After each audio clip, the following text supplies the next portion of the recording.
that students learn for you, not from you. And learning to be authentic in front of them will allow you to actually have them care. Hey there, class kickers, and welcome back to another episode of the Kick Some Class podcast, the show that's designed to help you, the educator, kick some class in every area of life, at home and in school. And this episode, I have with me a special guest, Matthew Joseph, and he is a man who wears many hats, or has all throughout his career. He's got one on right now, so that kind of works. But from a classroom teacher all the way up to district level, and also doing the circuits as far as keynote speaking and conferences and all that great stuff. It's really hard to pin all that down. So I'll just welcome you in, Matthew, and we'll chat about that. So welcome. No, I'm psyched to be here. I'm really excited to chat. I think this is one of the things that we are missing in education, is just having a conversation about education, and not having it where you have to take a position on something or defend this or prove something, or just talking to people and learning from each other, and just having that open mind to really grow from other people's experiences. Awesome. And man, you're like fast forwarding my list here. So I didn't see the list. I didn't see the list. I know. I love that. Which is cool, because like I was going to go through, I pulled up X Factor. For those of you that, haven't heard of Matthew before, so he's Xfactoredu, and you can check him out at mxjedu.com or .net. He's a multiple book author and got into publishing. And so I was going to read off this huge list of connections. Yeah, don't do that. And I know, but the question I guess that maybe I have is, of all of those titles and roles that you've been in, which one would you say is like the thing that maybe you feel is closest to hitting that sweet spot of what you feel kind of called to do in education at this point in your life? So I think where I'm at right now, I am a product of a single mom who I was a scholarship kid. I was someone who needed all the supports I could get at Springfield College, where I went to college. And then when I got out of school, I didn't get a job right away because I needed some mentoring on how to become a teacher. And every step of the way, I've had somebody there to give me that support, to say, you have the ability, you have the ideas. We need to refine it a little bit. Even back to my high school guidance counselor, the letter she wrote to Springfield College was, he's a diamond in the rough, but needs some polishing. And I think what I've learned through my 30 years in education as a teacher, a principal, district leader, is that where I find the most success and my calling is to do the same for other people. Because there's so many individuals out there who have a talent or have ability that just need someone to hold the door for them, to let them through, and then to give them some support. And, I appreciate the intro or some of the things that I do.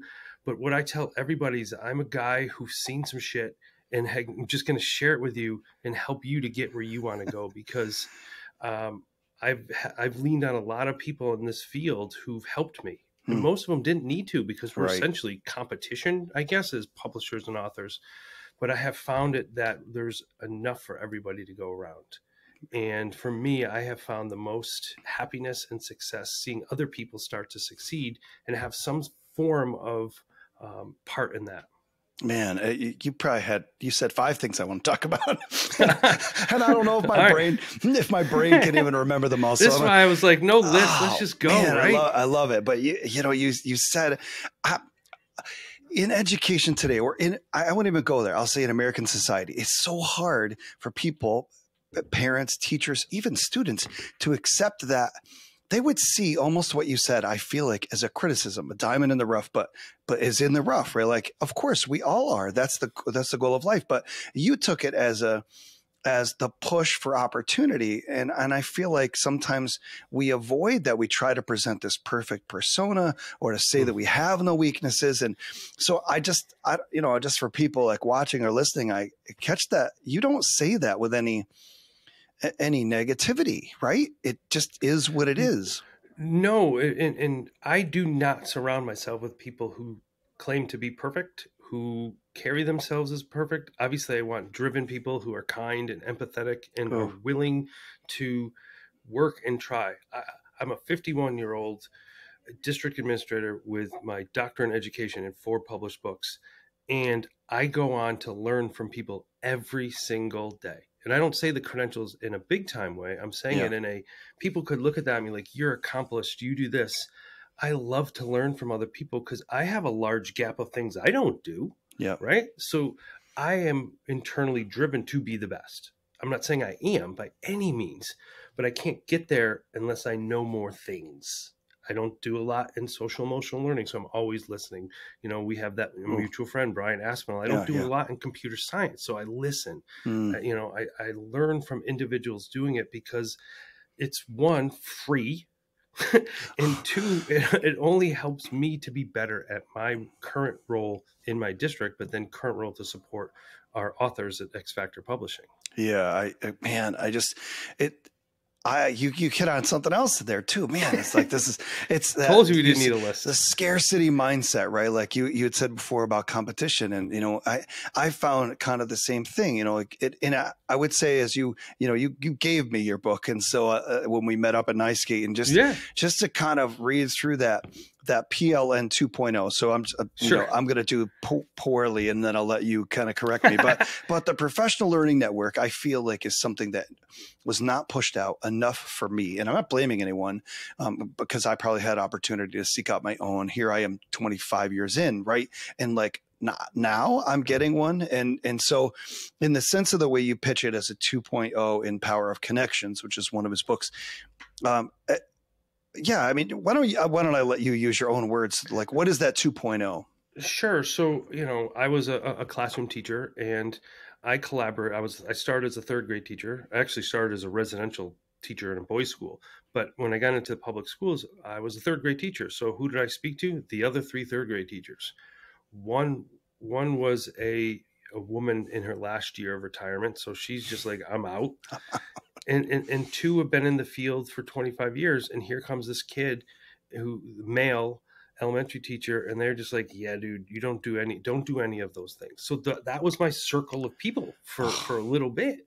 Yeah. And it wasn't until I became a principal that I realized you got to get out of your own zip code. Mm. And we used to do these principal meetups where I lived near Foxborough. So we'd meet at Foxborough for lunch, and a sponsor would be there, and we'd talk and be like, oh my gosh, I'm going to learn from you. I'm going to learn from you. And it was the best professional development for me. And then when you talked about, supporting other people, and you had mentioned Carl Hooker and Adam File, I didn't meet them at the time. The first time I got to do a national event in San Francisco, for Tech and Learning. And I saw them, they're doing their thing, right? They're still doing it. They're up on the stage, and I was envious of that. I would admit that. And I talk about envy versus jealousy. I love that. I was like, I want to do that. Can you help me? I'm not polished. And instantly there's 2 paths right there. 1, he's going to be competition. 2, we don't have time for this. Or 3, they're like, yeah, dude, let's go get a drink. And we've been great friends ever since. Carl writes for me now. Adam's going to write a book. And they pushed me to be better. And we talk all the time. And then there are other people who are like, I don't have that drive, so I'm going to cut you down. Yeah. And so the 2.0 piece of this is finding people who aren't exactly like you. No one's going to be like me. Thank goodness for the society. Sure. There's not 2 of us, but that we each learn from each other and have the strategies and support each other. And, coming on here, I'm going to, we learn on Friday mornings, and we learn from each other and learn it in Nice Gate. That there's something that if you don't take away something from your interactions, that's a you problem. Yeah. You probably came in that way, right? Probably came in as if you weren't, once you are intimidated by someone, you've probably closed off. If you take what you called, I got to get it right. Which one, jealousy or envy? Envy. I'm envious of a lot of things that I want, so I got to work for it. Awesome. And I think part of that mentality too, for new educators or new people trying to get into the field, or want to be a speaker, or want to do whatever it is, I'm a maximize the opportunity person. Every time I do something, I think it's the last time for me, because I grew up as not having a ton of money. We didn't take vacation. So when we did, I was like, this is amazing. I want to make sure to remember it. I just went to New Orleans for FETC, and I went into that like, this is going to be the last time I'm going to speak. I know cognitively it's not, and I know that might even sound like a little bit of a humble brag, pompous thing, but that's my attitude. I'm going to go in and treat this like it's the last time I'm going to get this. I'm not going to take it for granted. I'm incredibly fortunate to be in this field, to go to these places. And I think that kind of attitude permeates people wanting to connect and going to your 2.0 and learning from that and supporting other people along the way. Yeah, I love it. And so do you see that? I mean, of course, everybody knows you go to some big event and it's going to trickle back into your experience, probably less than you realize. But what about the people around you in your, I'll call it your day job, right? Like, your, you know, the home environment. How are you seeing it play out in that realm? Because, you know, I look at the same thing. Like, I want to speak and train and do those things. And I know it's only going to impact me at home, but there is a different, it's a different vibe with people who've known you for years.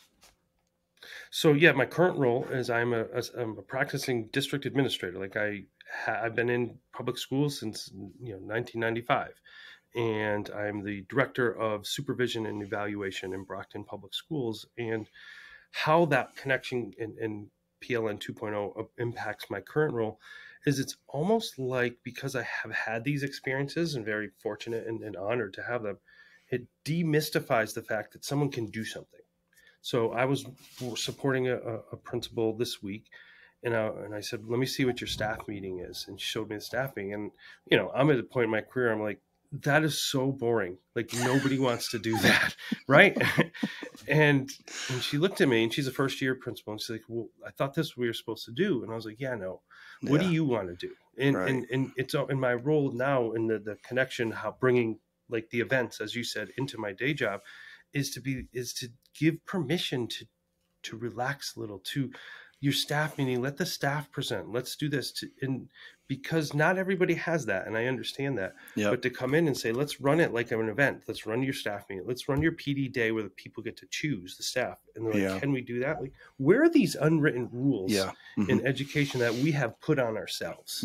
So I think that's where I've seen the connection piece come into my home, into districts that I've worked in, to demystify the fact that, yes, we can run choose your own adventure staff meetings. We can allow for teachers to work together in their own rooms, and it still counts. If we're focused on the bigger picture and goals for our school, then that's okay. Isn't it interesting how I say this to a lot of teachers, like you're perpetuating what you experience. Like, someone tells you a story and then you become the narrator. We used to choose your adventure. It's funny. I said that to Carl, actually having some of the same experiences a few years behind you. And he goes, you're dating yourself. And I laughed. I'm like, that's a product of the 80s right there. If you know the choose your own adventure world, but it's funny. Like, don't you realize you can alter the ending? Your class doesn't have to look like the one you sat in middle school if you're a middle school teacher. No. And admin does the same. And it's weird. Like, I feel like COVID, it pushed us all to this point where we actually got to choose, or maybe, whoa, I don't want to go back there anymore. Well, that's what it is. Like, I can't wait to go back to what we had. No, you don't. No, you don't. We don't. We really don't. Yeah, I don't know. So I love that fact. It's funny. I think it's just interesting for me to see it, like, in the sense of, I see it for teachers, but to know that admin are going through the same, that need to model that freedom. I've talked to many teachers who become administrators, and they say, like, don't teachers know that it's okay to take a risk? Well, they got the memo, but they didn't get the memo, so to speak, you know? And the principal has to model that too. Yes, absolutely. So I love that. As I was going through your book and I keep it at work, so if I get a minute, I'm just going to read through and then think about that. I got to tell you, that's why I said, being 20 some years, this is my 25th year. I'm clearing my schedule. I shouldn't have said that online. No, I'm kidding. For Friday. So I teach every other day 2 classes in the morning. And there are some days where that day ends up on a Friday. And I'm like, like trying to run in and get there, just because you don't get the same experience when you're in the day-to-day with the same people. And it's not that they're not amazing people. They're busy. And, right. and so it's like finding a time to connect with somebody else who's going to talk about something from a different, like you're in Massachusetts, I'm in New York. The climate's probably fairly similar, but then you've got guys chiming in from Canada and Jen who comes in from Texas. Like, it just is nice to hear that some things are the same and some things have a possibility of being different. So sure.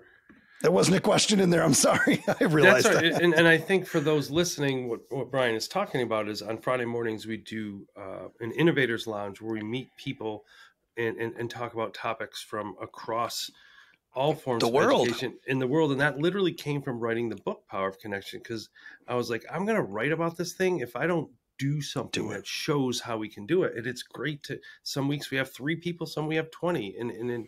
And it's just like this. It's a free-flowing conversation. And yes, I host it for Codebreaker Inc., and it started with the Power of Connections. But I don't think many people really know that piece of it. Not that I care. I'm not saying it like an ownership side, but it's just morphed into this kind of meetup.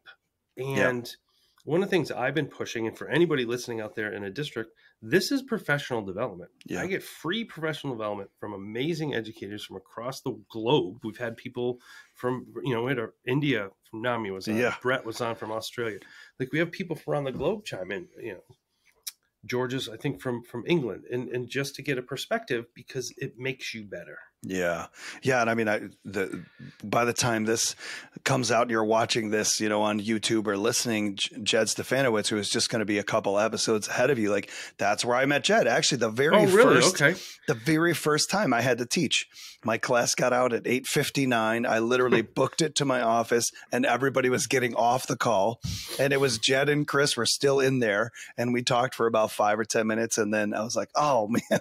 And, they're like, no, there were more. I promise there were more. So, but I love that, like it's been great for me and something to look forward to, even if sometimes the topic doesn't hit me where I live. It's still interesting to hear other people kind of chime in. And the topic usually, sometimes we start with it and go a total different direction. Right. And I think that's just the fun of it. And I think, again, bringing it back into our own worlds and profession, like, we have to do more of that, like, have conversations that isn't always around growth data for our school improvement plans. Like, that's going to come, like, as a principal and a district leader now, those are critically important. That's how we are judged as school leaders or district leaders. But you're going to get there by doing different things. You think about, sprinters, we'll just say, they don't just sprint, they lift weights, they do leg days, they walk, they do hills to train for the 100 meters. Like, they don't just do one thing. But in education, we're like, let's just do data analysis and lesson planning. That'll make us better. And we have to be, I'm more of the well-rounded person. I think that's why I do so many things, because I don't do really one singular thing incredibly deep. Like, I'm not an expert on anything, because I want to be kind of an eclectic and have many opportunities and share and learn and grow. Yeah, it's funny. When I was originally going through my undergrad, I went to Oneonta, which is, in that Catskills region near Albany, New York. And they hired a bunch of middle school and high school teachers to do the methods type classes. And one guy said, if you've ever been golfing, that you need to start teaching with as many freaking clubs as you can in that bag, because you can't use the same thing all the time. And at the time he was talking about relationships with kids, what some people would call classroom management, but it turned out to be that's true all over. And so, some people go through their career using that same club all day, and yeah, that's a good analogy. And just like that. Oh man, edubaro, I like that. So it's true. Like, get in, learn from each other. I've been saying it'd be so great. This year is co-teaching. Now I co-teach with a guy, you met him, Joe. We get along great, and we're both equally as crazy. And there's trust there. So co-teaching together, I'm learning like 10 times faster, because there's this bounce off each other. And I think a lot of teachers think co-teaching, well, that means somebody's going to come in and they're going to be judging everything I say. Like, doesn't have to be that, So, no, I don't know. So I'm looking at your books. I got them here on this other little screen, and I'm a book guy. So what books would you say maybe fed into maybe your desire to write, but even the content that you chose to write about? Is there anything like that's just sort of visceral for you? Sure. So number one, I don't even consider myself a writer. And I don't say that again in any pompous way, because I have a great editor, and I am somebody who's a creator, who has ideas, who's had experiences, and I just like to share them. And I first thought to write a book was when I started with writing articles. So I wrote for Tech and Learning Leader, I wrote for District Administrator, and they were like 1,000-word, 2,000-word blog style writing. Yeah. And I started to get a flow, a voice of how to do this kind of work. And when I did my dissertation at Boston College, I did it on school culture and creating an environment that people feel welcome. Kind of like, I hope I display that in the things I do. But everybody kept saying like, oh, we don't have time for that. Oh, you should just be nice. Oh, that's a Captain Obvious statement. And I was like, yeah, no, collaboration and creating positive environment isn't just expected. There's actual strategies to creating and harnessing positive professional relationships. There's actually strategies to support another person. There's actually strategies to do these things. So I started to write more focused blogs about it. And then somebody came to me and was like, well, why don't you just turn it into a book? So that's where I started. And to be honest with you, the first book I wrote, it was not the best experience. And I think that's why I went into writing and publishing in a different direction. So I wrote the book in my voice. It's the only way I know how to do things. It's very choppy, very quick to the point, very kind of free-flowing conversation. And I turned it in. I was pumped. Like, oh my gosh, no, there's no books like this. Like, I can't wait to see it. Never saw it. It came in the mail, and it was like, this isn't me. And then I was like, in my kind of, personality type of, I'm going to show really what I am. And that's where I met Brian Aspinall. And I was like, dude, I just want a book, like a transcript of me talking for 4 hours. And he's like, go. And I was like, you sure? And he's like, yes. And that's where Power Connections, it's in a different voice. It's me kind of telling you stories. It's me sharing pictures. And it resonated with people. And then I was like, this is how, I don't care if nobody buys anything else I do. I need to be honest with myself and the people who I communicate with, that this is what you see is what you get. Yeah. And then other people started to like that style, and then other people wanted to write like that. And that's kind of where X Factor Publishing came about. That's cool. It's funny. There's a whole personal development lesson in there, right? That I wish that I hear all these awesome quotes, and then I'm like, I'm not ripping them off because I'm saying it's not me, but I can't give adequate credit. But to get more out of life, you have to put more of you into it. And when I heard that, as I'm listening to this audiobook, it's like, put more of you is that idea of, you got to know who you are. Like you just said it. That book comes back from the editor, and it's not you anymore. It may resonate with someone, but not the people who are going to meet you in person in a workshop and go, yeah, now I get it. That's the guy who wrote this, because it feels that way. And so I had the opposite experience, right? We got to meet each other, and then reading the book, I read it as if you're telling me, which, I'm hoping is a really good compliment. But it's funny how you make that connection, and then it feels natural, where it would probably be really awkward if it didn't feel that way. Right. And I think that's important. Both, the first line in that book is be unapologetically you. And I think that was at a time in my life where I didn't know, I was playing the part of a principal for a while because I thought I needed to be this specific suit and tie guy. I played a part at workshops, like I'm representing myself. And then it's like, you know what? People are going to talk about you no matter what. Right. You might as well be comfortable in your own skin. And I wear hats. I wear T-shirts with logos on. I do my thing, and I'm just happier. Happier. And it enthusiasm is contagious, and so is positivity. And the more you are that person, there's no surprise when you Yeah. meet, and there's Right. no like, oh, well, he was all Mr.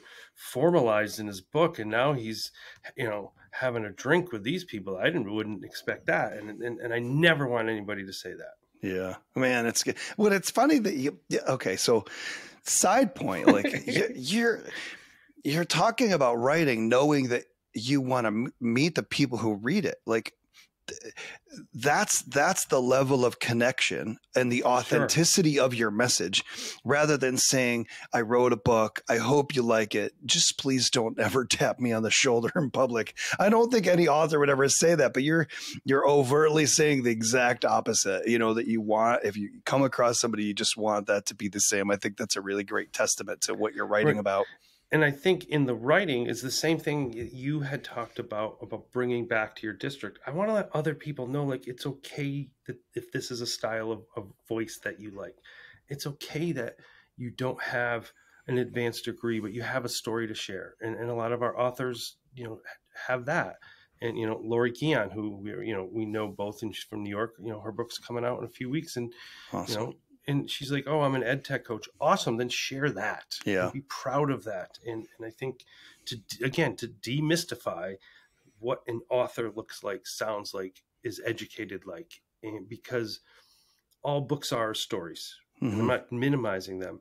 And these are my stories. And I'm not saying they're better than your stories. I'm just saying, from my lens, the experiences I've had, here's how you can get better through them. Yeah, that's awesome. So here I'm coming up to these are gotcha questions. They're actually not at all. So anytime anybody goes through like more than a year, right? That first year of teaching is like hell on ice. I don't know if that's a thing, but Disney or somebody should come up with it and travel around. But actually, I don't think that's a Disney quite theme. But probably not. So, but that first year, man, you're keeping your head above water, and so nobody feels really prepared to be an educator. And I have my own opinions on what we could be doing to change that. But in the midst of it, you catch somebody, it's like August, whatever, and they're about to start their first day on their first real gig in their first classroom. If that's you, rewind the tape. What do you wish someone had like caught you and said, hey, if you got any time left, prepare for go? That students learn for you, not from you. And learning to be authentic in front of them will allow you to actually have them care. Yeah, I wanted to leave a little pause there, which is hard for me. Man, we need to think about that, right? Like, oh, yeah. So like so much rides on relationships. I'm a former principal, and I would tell our teachers, do not open the books until at least day 3. Do some fun activities, do some games, take them outside, share something from your own life, play the guitar, do something, because you're going to make that time up, because kids aren't going to misbehave as much. Kids are going to want to come to school. Like, that time will be made up. Yeah. When, again, this goes into the work I did at BC about, if you can create, an environment where kids run to your class, then you're doing all right. Yeah. So I think the way I'm phrasing that first question, I'm actually asking my second question. So I'm going to try to flip this around. And I want to know, what do you feel like you could have been better prepared for back in the day? Same thing? Sure. No, I don't think I was as well versed in child development that I could have been. And I was immature, so I just thought I would just do it as me. And I was loud. I was an elementary school teacher. I was 6 foot tall, 200-pound man. And I would go in like a coach. And these little young girls would be like, come on, you can do it. You got this. And they're crying. And I'm like, why are they crying? Come on, you got it. Come on, who wants to cheer on little Jenny? And she's like horrified, right? That's awesome. And I was like, yeah, looking back now, I thought I was encouraging, and I showed her I cared, and I was scaring the crap out of her. And I think for me to learn a little bit more about the diverse needs of all the students. Yeah. And I think it was just that I didn't know enough. And I I fell back on what I knew I could do, Hmm. and it's not what she needed. Yeah. And that's what I could have done better. I think a lot of teachers, I'll go back to the golf club thing, right? Like you knew that one club, right? Yeah. Oh man, I feel like I look back and I joke around like if I wasn't doing this, I'm not really sure if I would be. It's a stand-up comic or a doctor, and those two probably don't go well together, Not at But the like, same time. hey, no, I won't even joke about that. But like, I came into middle school and I thought, all right, I'm just going to be a goofball. And now, to be honest, a lot of this is still present in my style because in middle school, these kids are just weird and everything is off. And if you can take the pressure, the social attention and pressure off of them by being a moron, because in my 40s, I'm comfortable now finally with that title. They relax and they almost kind of like, they don't want to like you because liking you is not cool, but they do. And so, as you said, yeah, they learn for you. I love that. Cool. So here's my last one. As you know, everything is rapidly changing in education, right? So we got all this crazy stuff going on. We just talked about AI and chat GPT and all that stuff. So the question that I'm after is like, with all the shifts, what should we be doing? And I don't like to should on people, but like when you think about the direction we have all these choices, what's the most valuable one that we need to put most of our chips on, if that makes sense? Sure. I think I would go with teach students how to think, not what to think. And if we can get students and adults, but you asked about kids, to be thinkers, no matter what the shift is, no matter what's next, if it's pens, if it's calculators, if it's Alexa, if it's ChatGPT, the skill that is timeless is thinking and questioning and being innovative. Because it's fluid. Yeah. And when something new comes, ChatGPT, you're not as like thrown off by it because it's like, I don't know what to do. Okay, let's problem solve this. So now the computer is going to answer the question. Okay, we got better questions. So that would be the piece that I would say, is that we have to develop thinkers in that, because that is a skill that really crosses all sections of change.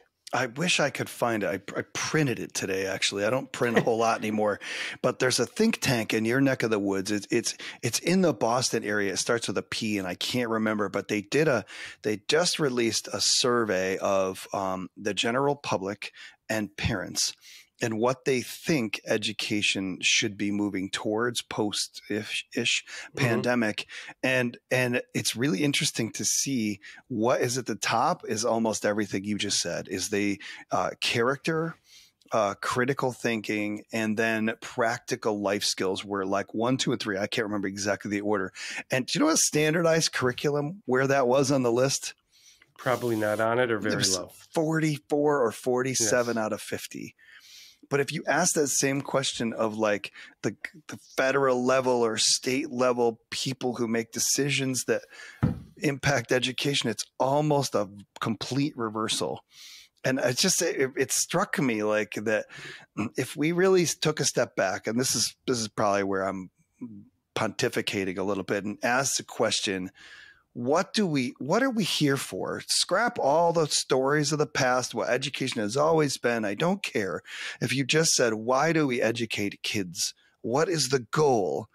I think we'd arrive at something simple and joyful and challenging and easy at the same time. We outthink the room as educators so much. Yeah. Let's break it down. And I think then we make gains.